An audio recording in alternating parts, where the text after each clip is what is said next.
Hello everyone, welcome back to GATE talk. तो अभी पहले वीडियो में हमने डिस्कस किया था मैथमेटिक्स एंड एप्टीट्यूड के क्वेश्चंस को जो गेट 2025 में पूछे गए थे। वो सारे क्वेश्चन मेमोरी बेस्ड क्वेश्चन थे, राइट। तो इस वीडियो में हम बात करेंगे माइनिंग इंजीनियरिंग के क्वेश्चंस जो गेट 2025 में पूछे गए हैं, जो स्टूडेंट के थ्रू मुझे मेल के थ्रू आया हुआ है मेमोरी बेस्ड क्वेश्चन। वो सारे क्वेश्चन हम पिक करके अभी इस वीडियो में डिस्कस करने वाले हैं, राइट। तो ये सारे जितने क्वेश्चन हैं वो पूरे क्वेश्चन एमसीक्यू हैं एंड एक क्वेश्चन एमएसक्यू का है, ओके। एंड बाकी नेक्स्ट वीडियो में हम डिस्कस करेंगे कि जितने भी प्रॉब्लम दिए गए हैं वो पूरे न्यूमेरिकल प्रॉब्लम को सॉल्व करके हम आपको वहाँ पे नेक्स्ट वीडियो में डिस्कस करने वाले हैं। इस वीडियो में सिर्फ हम एमसीक्यू क्वेश्चन को देखेंगे कि क्या क्वेश्चन था, क्या ऑप्शंस थे और क्या राइट आंसर हो सकता है। तो आप वीडियो को देखना और जो अगर आपको याद होगा तो आप अपने आंसर के साथ मैच करना कि आपने करेक्ट ऑप्शन चूज किया है या चूज नहीं किया है, राइट। तो वीडियो को लास्ट तक देखो। तो अभी हम क्वेश्चन 1 देखते हैं। क्वेश्चन 1 में क्या पूछा गया था कि according to CMR 2017 the period of recapping of haulage rope months में पूछा है, ठीक है। तो CMR 2027 में लिखा हुआ है according to CMR 2017 every rope which is capped shall be recapped once at least in every 6 month, right. तो आपका करेक्ट ऑप्शन कौन सा होगा? Option A, 6 month, okay. Next question है the metal belong to rare earth element category is. आपके पास 4 option हो गए हैं, कैरियम, टाइटेनियम, कोबाल्ट, लिथियम। तो आपका जो करेक्ट ऑप्शन होगा ऑप्शन ए, कैरियम, ठीक है। एंड थर्ड क्वेश्चन है the safety device use to correct forward runaway of tub in rope haulage is. क्या होगा? सेफ्टी डिवाइस से आपसे पूछा गया है कि अगर हमारा टब आगे साइड बढ़ रहा है रो फॉलेज में तो क्या होगा? तो करेक्ट ऑप्शन आपका सी होगा। यहाँ पे ऑप्शन है back stay, stop block, drop warwick, monkey catch, ठीक है। अगर आपको इसका पूरा डिटेल आपको पता होगा कि बैक स्टे का क्या काम लगता है, स्टॉप ब्लॉक का क्या काम लगता है, मंकी कैच, ड्रॉप वर्विक का क्या काम लगता है, तो आप इस क्वेश्चन को करेक्ट करके आए होंगे, राइट। तो ऑप्शन सी आपका करेक्ट होता है। नेक्स्ट क्वेश्चन आपसे पूछा गया था the chemical used in foam type of fire extinguisher are. क्या होगा? ऑप्शन ए में है NaHCO3 and Al2SO4 3। Second option है NaHCO3 and Na2SO4। C option है Al2SO4 3 and AlOH3 and four option है Al2SO4 3 एंड NaSO4, राइट। तो अगर आपने पढ़ा होगा तो आप इस केमिकल फॉर्मूला को सही करके आए होंगे। तो ऑप्शन होता है correct option A, NaHCO3 and Al2SO4 3। अगर इसमें क्वेश्चन में पूछा गया है फोम टाइप ऑफ, अगर यहीं पे सिर्फ फायर एक्सटिंग्विशर्स पूछता तब आपका ऑप्शन क्या होता? ऑप्शन बी यहाँ पे फिर करेक्ट होता, राइट। यहाँ पे लेकिन फोम टाइप ऑफ पूछा हुआ है तो ऑप्शन ए हमारा यहाँ पे क्या होगा? करेक्ट होगा। तो ये चीज़ का आपको ध्यान रखना था। फिर नेक्स्ट क्वेश्चन है a steeply dipping metalliferous ore body is non susceptible to spontaneous heating the blasted ore is used as the platform to work in a stope appropriate mining method for this ore body is. A metal mining का question आ गया। इसमें option A दिया है shrinkage, B option room and pillar, C option block caving, D option sub level stopping.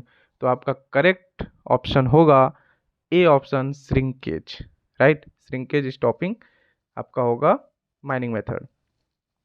Next question हम देखते हैं कि मैच द फॉलोइंग दिया हुआ है, ये आपको फिगर दिया हुआ है, एक ग्राफ दिया है, राइट। ये वेंटिलेशन का क्वेश्चन है, MCQ है और मैच द फॉलोइंग दिया हुआ है। मैच द फॉलोइंग में क्या है? 3 पॉइंट है आपके पास PQR एंड इसका दिया हुआ है कि stall point, operating point and theoretical stuff point.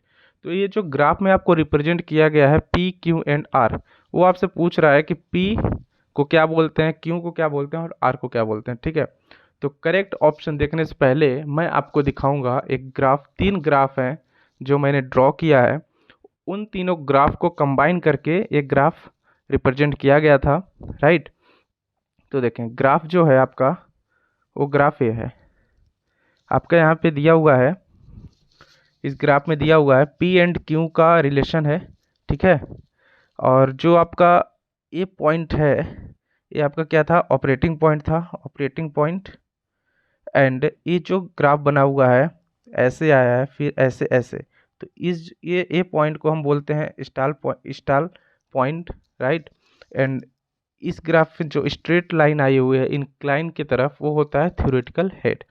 Then in तीनों ग्राफ को वो कंबाइन करके एक ग्राफ रिप्रेजेंट किया है, और उसी से क्वेश्चन आपका पूछा गया था, राइट। तो आपका ऑप्शन क्या होगा, यहाँ क्वेश्चन देखो एक बार, मैंने आपको ग्राफ दिखा दिया है। तो हमारा जो आर है, आप वहीं से समझो कि दो लाइन जहाँ पे इंटरसेक्ट कर रही हैं जिस पॉइंट पे, वो आपका कौन सा पॉइंट होता है, ऑपरेटिंग पॉइंट, करेक्ट। तो आपका जो आर होगा, आर किस में होगा, 2 में होना चाहिए, आर 2 में होना चाहिए। आप ऑप्शन को चेक करो, आर 2 में किस में है, ए ऑप्शन और बी ऑप्शन में आर है, आर 2 में है, ठीक है। तो यहाँ पे सी एंड डी तो ऑलरेडी निगलेक्ट हो गया। अब हम देखते हैं कि पी किस में आ रहा है, पी का जो लाइन है वो स्ट्रेट इंक्लाइन में है, ठीक है, इंक्लिनेशन में है। तो वो क्या होगा, अभी हमने आपको ग्राफ में रिप्रेजेंट किया है, वो होता है थ्योरेटिकल। तो आपका यहाँ जो पी होना चाहिए, P3 में होना चाहिए, थ्योरेटिकल स्टफ हेड, ठीक है। अब ऑप्शन देखते हैं, P3 ए ऑप्शन में मैच किया, बी ऑप्शन में नहीं है, तो मतलब आपका करेक्ट आंसर क्या होगा, ए ऑप्शन, P3 थ्योरेटिकल, क्यों, स्टाल पॉइंट, ठीक है। यहाँ से जो आपका टर्न हुआ है, कर्व बना हुआ है, उस पॉइंट पे स्टाल पॉइंट है। और आपका आर हो गया 2, ऑपरेटिंग पॉइंट, ठीक है। तो आपका करेक्ट ऑप्शन क्या होता है, ए, ठीक है। नेक्स्ट क्वेश्चन देखते हैं। नेक्स्ट क्वेश्चन में भी फिर से आया है, सर्वेइंग से क्वेश्चन पूछा गया है आपसे, और सर्वेइंग से क्वेश्चन पूछा है, यहाँ पे दिया है source of error and correction. तो T S sag, temperature and pull greater than standard pull, and correction में है only positive, only negative, either positive या निगेटिव, ठीक है। तो जो हमारा सैग होता है, सैग ऑलवेज निगेटिव होता है, राइट। तो आपका क्या होगा, P2। अब आप ऑप्शन को चेक करें, P2 किस में है, ए एंड बी ऑप्शन में है, राइट। सी एंड डी फिर से निगलेक्ट हो जाता है, आपको सिर्फ ए और बी को देखना है। एंड टेम्परेचर क्या होता है, टेम्परेचर आपका पॉजिटिव भी हो सकता है और निगेटिव भी हो सकता है, राइट। तो क्यू का किस में जाएगा, 3 में जाएगा, बी ऑप्शन में मैच कर रहा है, मतलब आपका ए ऑप्शन निगलेक्ट, तो बी आपका करेक्ट आंसर होगा। फिर भी हम देखते हैं, pool greater than standard pool, अगर हमारा जो पूल है वो स्टैंडर्ड पूल से ज़्यादा है, तो आपका क्या होगा, करेक्शन पॉजिटिव होगा, राइट। तो हमारा आर 1 में आएगा, तो करेक्ट ऑप्शन इज बी। अगर आपने ये किया है तो आपका सही होगा। आपको सिर्फ सैग को समझना था, सैग क्या होता है, निगेटिव होता है, तो फिर यहाँ पे पूल क्या हो जाएगा, पॉजिटिव हो जाएगा, सिंपल। और टेम्परेचर एक ऐसे ही आप सोच सकते हैं, टेम्परेचर पॉजिटिव भी हो सकता है और निगेटिव भी हो सकता है। तो सर्वेइंग का एमसीक्यू क्वेश्चन था। फिर क्वेश्चन फिर सर्वेइंग से आता है, पूछ रहा है A non transit theodolite does not have crosshair, B option face left and face right, vernier scale and spirit level. तो यहाँ पे आपका जो करेक्ट ऑप्शन होगा वो बी होगा, face left and face right, ठीक है। नेक्स्ट क्वेश्चन आपका आता है एमसीक्यू का रॉक मैकेनिक्स से।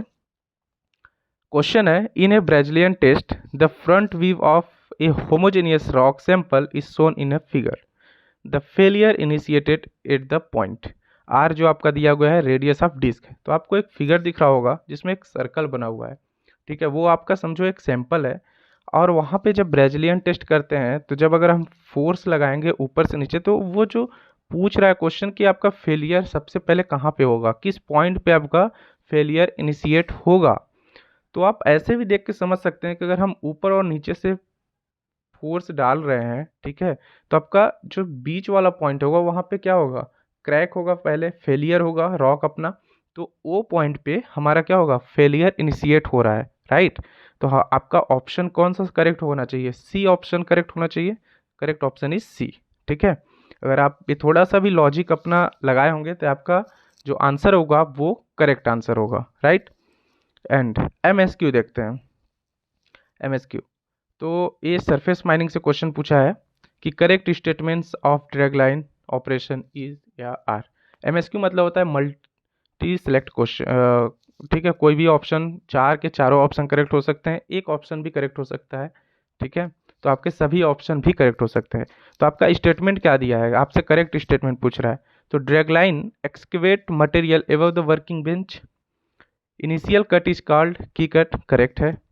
Tandem method of operation required at least 2 dragline, ये भी करेक्ट है।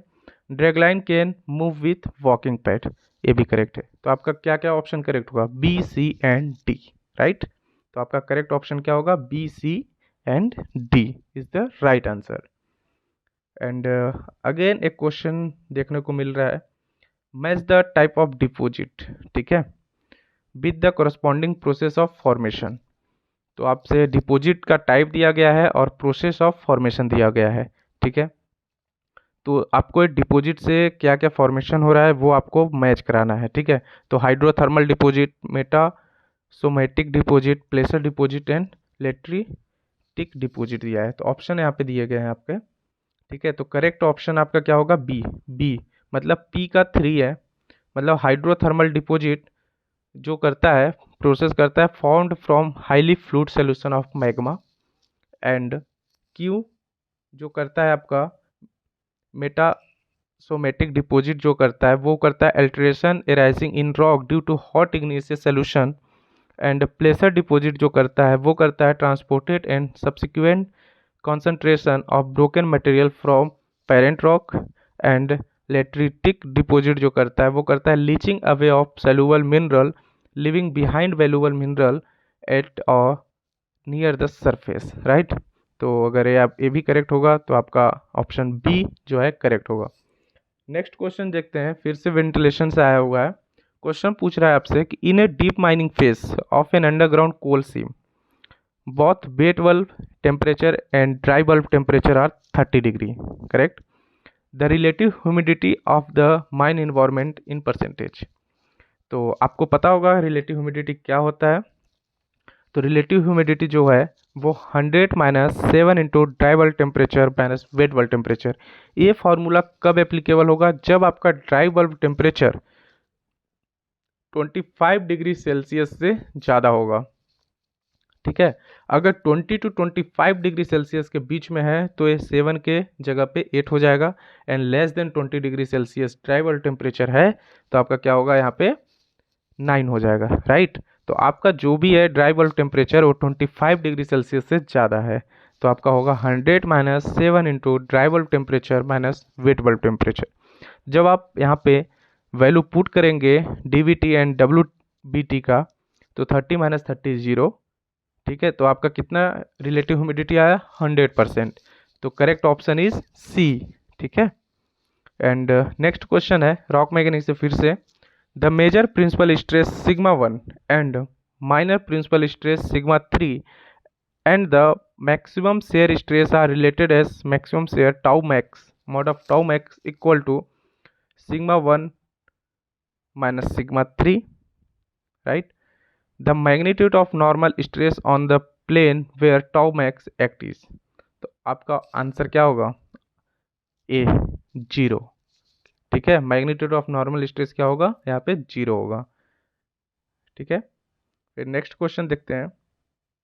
नेक्स्ट क्वेश्चन है नहीं और फिलहाल, और अभी हम जब नेक्स्ट वीडियो में हम बात करेंगे जितने भी माइनिंग के क्वेश्चंस आए हुए हैं न्यूमेरिकल्स, जिनको हम सॉल्व करेंगे 1 बाई 1 करके। एंड आपको वहाँ पे हम एक्सप्लेन करेंगे कि क्या वैल्यू हो सकती है, क्या फॉर्मूलेस यूज होंगे और क्या कॉन्सेप्ट यूज होंगे। पूरे कॉन्सेप्ट के साथ फुल वीडियो लेके आने वाले हैं, तो आप बने रहना। आई होप कि आपको ये वीडियो हेल्पफुल रहा होगा। अगर आपको ये वीडियो पसंद आया होगा तो आप वीडियो को लाइक करना एंड कमेंट में बताओ कि आपका कौन सा आंसर इनकरेक्ट है या फिर करेक्ट है, राइट। तो मिलते हैं नए वीडियो के साथ, टिल देन बाय बाय।